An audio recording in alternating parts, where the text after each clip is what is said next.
İndi qızlar tiramisu hazırlayırıq. Yavaş-yavaş isladaq, qoyaq.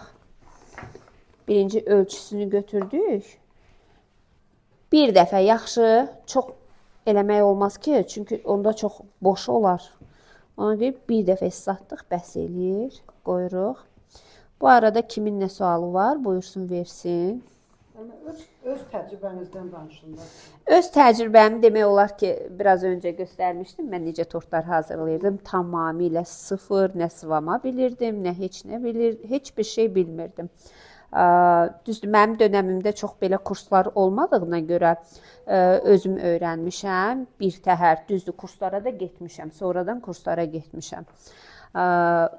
Amma bəzəkləri daha çox özüm öyrəndim. Özümü məcbur elədim. Tez-tez sifariş götürürdüm və o sifarişin məsuliyyəti məni düzgün tort eləməyə vadar edirdi. Çünki məsuliyyət bilirəm ki, sabah onu müştəriyə verəcəm. Bütün, belə deyim də, bütün fantaziyamı, bütün fikrimi torta yönəldirdim. Onda həqiqətən də alınır. Həqiqətən dərindən düşünəndə alındıra bilirsən. O qədər səhvlərim olub, sifarişlərin vaxtını elə olub ki, dəyişik salmışam. Siz inanırsınız, bir gün ərzində elə olub ki, deyiblər ki, elə bilmişəm sabahdır toy, sifarişi 3 mərtəbə tort. Amma bilmişəm ki, bugündür. Amma yaxşı ki, ön hazırlıqlarımı eləmişdim. Məsəl üçün, öncədən onun bəzəklərini, bəzi işlər olub ki, öncədən hazırlayıb qoymuşdum ki, zaten sabah iş görəcəm də.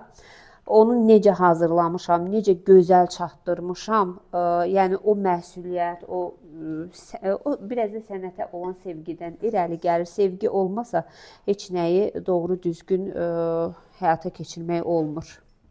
Maraqlı hadisələr çox olubdur, çox hədsiz dərəcədə bu işdə maraqlı hadisələr adam başına çox gəlir. Belə, qızlar, bu şəkildə qoyuruq. Ona görə mən deyirəm ki, bu işdə qorxmaq olmaz. Ürəkli olmaq lazımdır, riskli olmaq lazımdır. Elə olanda işin alınır. Sanki gözə görünməyən nə isə sənə kömək edir. Bir dənə qaşıq verin, bunu düzəlş verin.